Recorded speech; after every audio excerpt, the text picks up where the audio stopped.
242 यात्री सवार थे। एयर इंडिया के विमान में 242 यात्री सवार थे। ये बहुत बड़ा अपडेट इस समय हम आपको दे रहे हैं, क्योंकि पहले जानकारी आई कि 100 से ज्यादा हो सकते हैं, 150 के आसपास हो सकते हैं, लेकिन अब सटीक जानकारी आ रही है 242 यात्री। लेकिन उम्मीद करते हैं कि सभी सकुशल हों। हालांकि तुरंत ही अस्पतालों को अलर्ट पर रखा गया है, और जैसा मैं आपको बता रहा हूं दर्शकों, यहां पर आसपास अगर आप देखेंगे तो अस्पताल को अलर्ट पर रखा गया है। और विमान हादसे के बाद सभी डॉक्टर्स को कहा गया है कि आप जो भी इमरजेंसी सिचुएशन है उसका सामना करने के लिए अस्पताल में मौजूद रहें, क्योंकि इस वक्त अहमदाबाद में बहुत बड़ा हादसा हुआ है। बिल्कुल, कंट्रोल रूम के नंबर्स खोल दिए गए हैं। जो भी यात्री उनके परिजन है कंट्रोल रूम से संपर्क कर सकते हैं। जो भी तुरंत त्वरित कार्रवाई हो सकती है वो सारी चीजें की जा रही है। तो एयर इंडिया के विमान में 242 यात्री सवार थे।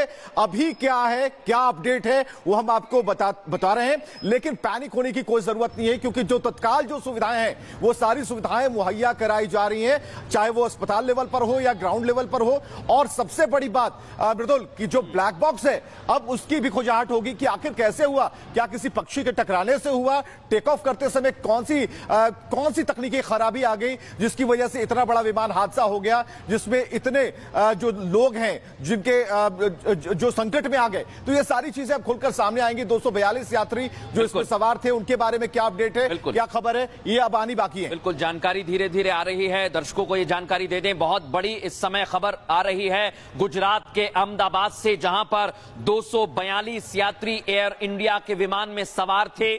एकाएक टेक ऑफ के वक्त कुछ दिक्कत आती है। इसकी वजह से एयरपोर्ट के थोड़ी दूरी पर, कुछ किलोमीटर पर प्लेन क्रैश होता है, और उसके बाद पीएमओ ने जानकारी मांगी है हादसे को लेकर। सलोनी हमारी सहयोगी न्यूज रूम से हमें अपडेट दे रही है लगातार। सलोनी, बताइए क्या अपडेट्स हैं आपके पास? बिल्कुल, सबसे डराने वाली खबर ये सामने आई। अचानक ये यात्री विमान जो क्रैश हुआ है मृदुल और विवेक, और बड़ी बात यह है कि अभी तक ये कहा जा रहा था कि 100 से ज्यादा यात्री हो सकते हैं, लेकिन अब आंकड़ा सामने आ चुका है। पहली जानकारी जो दर्शक अभी हमारे साथ जुड़े उन्हें ये दे दें कि गुजरात के मेघानी में, अहमदाबाद के बिल्कुल करीब, एयरपोर्ट के करीब ये प्लेन क्रैश हुआ है, घोड़ा कैंप इलाके में। दूसरी जानकारी ये है कि ये विमान दरअसल लंदन जाने के लिए हेड हुआ था। 1:50 पर इमरजेंसी कॉल आता है कि इस तरह से विमान क्रैश हो गया है। और अब जो सबसे बड़ी बात सामने आई, इसमें 242 यात्री सवार थे। और ऐसे में जो अब आसपास के अस्पताल हैं, वहां इमरजेंसी सर्विसेज पूरी तरह से एक्टिवेट कर दी गई हैं। अस्पतालों को निर्देश दे दिया गया है कि कितनी जल्दी वो व्यवस्था रखें कि अगर जैसे पहुंचते हैं इस तरह से प्रभावित लोग, तो तुरंत उन्हें एक तरह से इलाज दिया जाए। अब इमरजेंसी सर्विसेज एक्टिवेट हो चुकी हैं। 1:50 पर यह कॉल आई थी, इमरजेंसी कॉल, उसके बाद, और प्रधानमंत्री के दफ्तर की तरफ से पूरी शीट जो इसमें 242 यात्री हैं उनसे जुड़ी